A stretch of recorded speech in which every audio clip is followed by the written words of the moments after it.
Yo, what is up? Welcome back to the Dwan Moore Show. I'm your host, Dwan Moore. This is another episode. I'm still trying to figure out a title for this. I think I'm going to call it Cannabis Gazette. And with that being said, this content is not created, intended for children, so peace out. This story is marijuana banking bill gets pushed back from Colorado's Buck LeBron.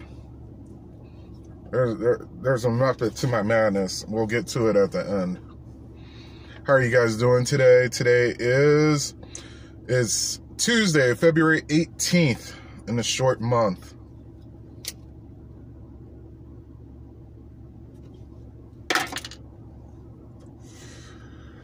Let me see here.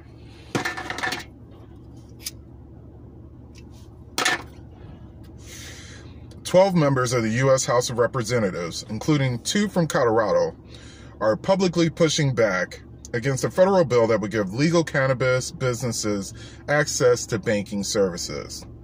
In February 13th, letter sent to Mike Carpo, chairman of the Senate Committee on Banking, Housing and Urban Affairs, Representative Ken Buck, a Republican of Windsor, Doug LeBron, a Republican of Colorado Springs, and 10 other Republican representatives applauded the chairman's concerns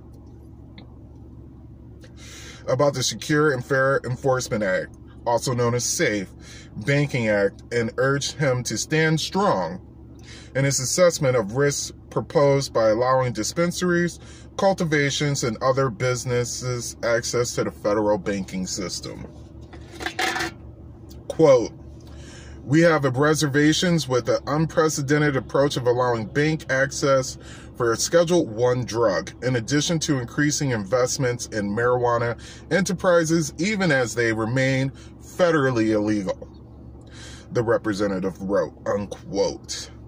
The primary concern, including addressing marijuana potency, impaired driving, and continuing effects of the vaping crisis they had. Okay. All right, we're just going to pause on the story right there and get into it. I'm a vapor. I vape THC. I vape nicotine, and switching like I do occasionally, so enjoy dry herb from time to time because it's still fun to have every now and again. But primarily, I have transitioned to the THC oils, which seem to be a lot purer, a lot cleaner, cost-effective, etc., etc.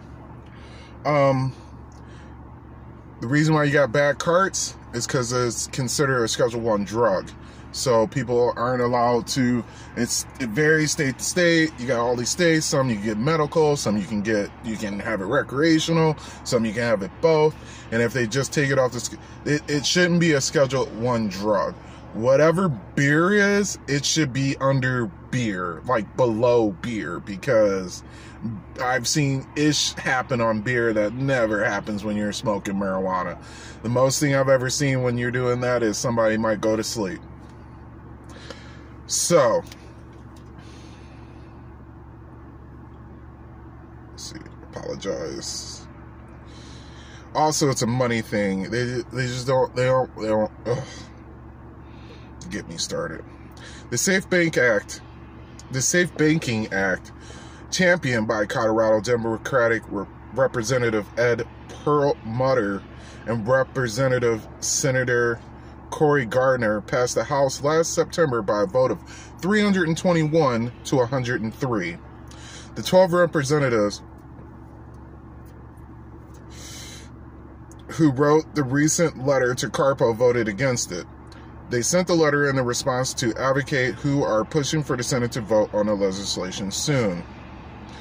In his committee published December 18th, Carpo recommended adding public health and safety requirements to the legislation, such as a required potency disclosure and a potential 2% THC limit on products before allowing banks to do business with their cannabis companies, and rules for preventing bad actors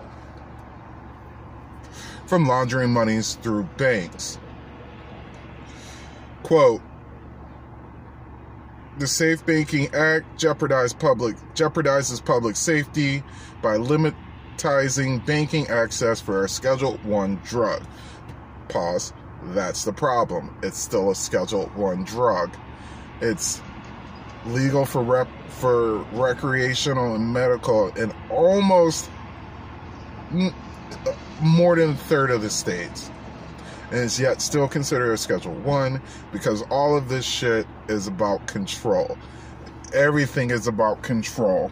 If you think it's about money, it's not. Money is the tool for the control. Man, don't get me started on that Matrix shit. Earlier this month, Government Colorado Jared Polis unveiled an initiative to entice more state chartered banks and credit unions to offer services to cannabis businesses, stating the lack of banking opportunities poses both economic and public safety threats. Burglary is the most common crime at marijuana dispensaries and cultivations, and experts say it's because they're forced to deal in cash. Duh. Alright. I can ask you dumb questions, leave in comment section in the bottom, but I'm not going to do that because I know you're smarter than that. What I would like you to do is leave your opinion on the story in the comment section. I do read all my comments. I will be back with another news story. Make sure you like, comment, share, and subscribe. Thank you so much for joining me, and 420, y'all. We'll see you. Peace.